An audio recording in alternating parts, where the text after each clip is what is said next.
What if the one command Jesus gave is the one most Christians silently ignore? A command that tests your heart deeper than any sermon. A love that isn't human, but divine. Love your enemies, he said. But he wasn't talking about being polite. He meant to embrace those who curse you, to bless those who wish you broken. This was not weakness. This was war against the flesh. This was love from heaven. And it changed everything. Jesus sat with his disciples on the hill, the sun setting behind him like divine fire. He looked into their eyes, not with anger, but with a sorrowful strength. Love your enemies, he said, as if it were the most natural thing. The disciples sat in silence, hearts struggling to understand. Peter clenched his fists quietly. He had seen too much pain from enemies. His heart whispered, "How can this be right?" But Jesus kept looking at him, without judgment. Jesus wasn't asking for tolerance. He was calling for transformation. Not to react like the world, but to respond like heaven. He told them, "Pray for those who persecute you." Not after revenge, but for mercy. The message pierced deeper than any sword. Not because it hurt, but because it revealed the truth. We all carry enemies inside us too. Jesus didn't just preach this love. He lived it. Even as his enemies nailed him to a cross, he whispered, "Forgive them." Even in agony, his heart overflowed with love, not for the nails, but for the souls holding them. He saw them not as enemies, but as lost children. The crowd mocked him, but he didn't respond with anger. Instead, he bore the weight of their hate, so they might know true love. Love like this doesn't make sense to the world. It shatters pride. It confuses logic. But it heals the deepest wounds. The world teaches revenge. Jesus taught redemption. He wasn't asking for fairness. He was offering freedom. His way is harder, but it leads to peace no war can steal. It's not just about enemies out there, but the bitterness inside us. Forgiving your enemy doesn't make you weak. It makes you a warrior of heaven. Jesus showed us that the strongest love is love that bleeds and still forgives. This wasn't a gentle suggestion. It was a divine command. Be like me, he said, even to those who hate you.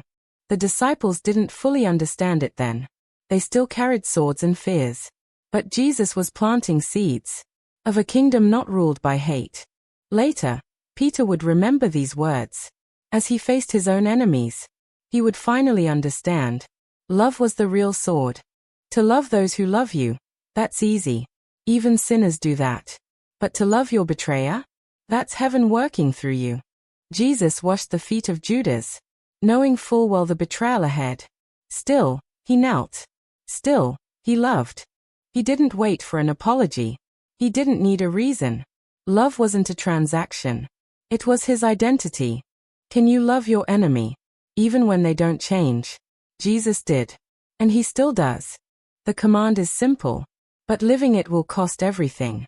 Still, it's the only way to bring heaven to earth. Oh, follow Jesus means to go where comfort dies. It means letting go of revenge you've rehearsed 1,000 times. To love an enemy is not weakness, it's power under control. It's choosing peace when your soul screams for justice. Jesus didn't just teach it, he walked it, bled for it, and calls us to carry that same cross. How do you love someone who hurt you? Not from human strength, but through surrender. Jesus didn't wait for us to deserve grace. He gave it while we were still broken, blind, and bitter. He said, "Love them anyway." Because love like that, it changes things. Not just others, it changes you. Think about it. Jesus loved the very ones who nailed him down. He didn't curse them from the cross. He pleaded for their forgiveness. That's not just divine. It's revolutionary. It's love that doesn't count the cost. Father, forgive them. That prayer wasn't whispered in a temple. It was cried out in agony, with blood on his brow. It was prayed not for the grateful, but for the guilty. That's the kind of love that breaks chains.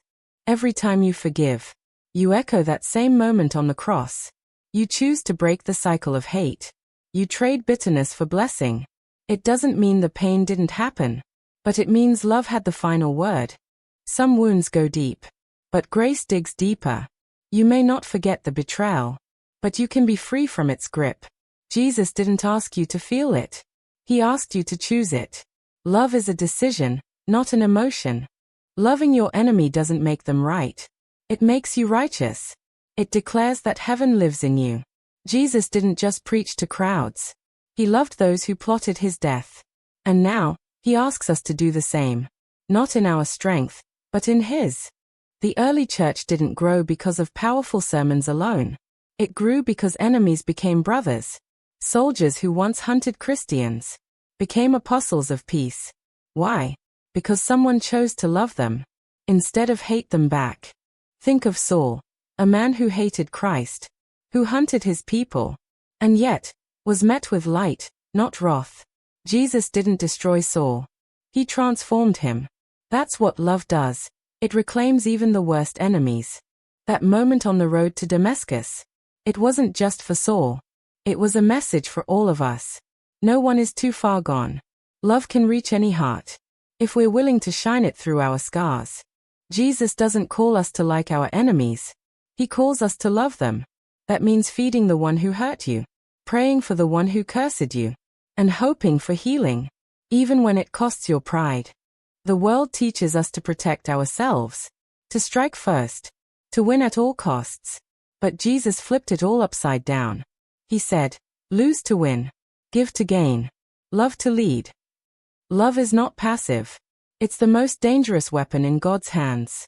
It shatters strongholds, breaks revenge, and rewrites the stories we thought were over. If Jesus trusted it enough to die by it, then maybe we should live by it. What if love really is the only answer?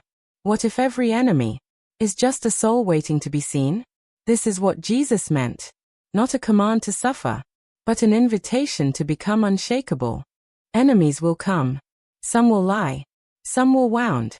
But your power isn't in how you respond with words. It's in how you respond with love. Jesus didn't win arguments. He won hearts. By breaking his open. Even at his trial. He spoke not a single word of hate. He didn't call down angels. He didn't curse the guards. Instead, he showed what heaven looks like. When it stands silently in front of injustice. It's easy to love the lovable. But Jesus' love reached into dungeons. Into betrayals. Into places most of us would never go. And he says, follow me there. Even if it hurts. You want to see revival? It won't come from loud voices. But from quiet choices. Like forgiving someone who doesn't deserve it. That's where real power lives. That's where heaven begins. Love doesn't excuse evil.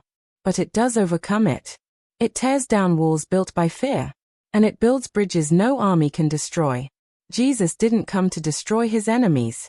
He came to make them family. Some people will never say sorry. Some will never change. But your freedom isn't tied to their repentance. Your freedom is in your release. Jesus forgave from the cross, not the empty tomb. Loving your enemies won't make sense to the world. They'll call you weak. But heaven calls you strong. Because the strongest people are the ones who love even when they've been shattered. Just like Jesus did. It wasn't nails that held Jesus to the cross. It was love. Love for the ones who betrayed him, mocked him, and pierced him. And with his last breath, he offered them forgiveness. Father, forgive them. He didn't wait for an apology. He didn't wait for change. He forgave in the middle of pain. That's the love Jesus calls us to. A love stronger than justice. The cross wasn't just a sacrifice. It was a strategy. Jesus defeated hate. Not by fighting it, but by absorbing it. And sending back grace. When you love your enemies, you don't just free them. You free yourself. You become untouchable, unshakable, unbreakable. Because love is stronger than any sword. Jesus never said it would be easy. He said it would be worth it. To love like this means dying daily. To pride, to revenge, to fear. But on the other side of that death is resurrection. When you choose to love your enemy, you're not being naive. You're being divine. You're joining a legacy of martyrs, prophets, and kings who changed the world by refusing to hate. This is the hardest command for a reason, because it rewires everything inside us.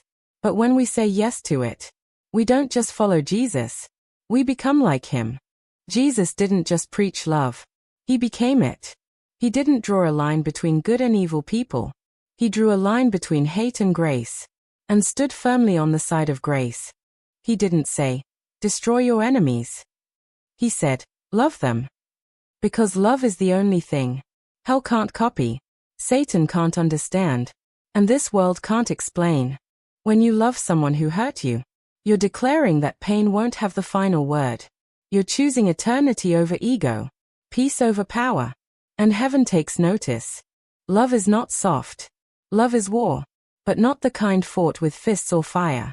It's a battle of the soul, where mercy wins, and hate dies quietly in the corner. Every time you choose love over hate, you bring heaven a little closer. You become the miracle someone was praying for. You become a living sermon, a silent answer to a violent world. What if love is the revolution we've all been waiting for? Not loud, not angry, just powerful enough to change hearts, and quiet enough to be missed by the proud. This is what Jesus meant. Love that forgives without apology. Love that sees the enemy as a soul. Love that stretches across the cross and calls us to do the same.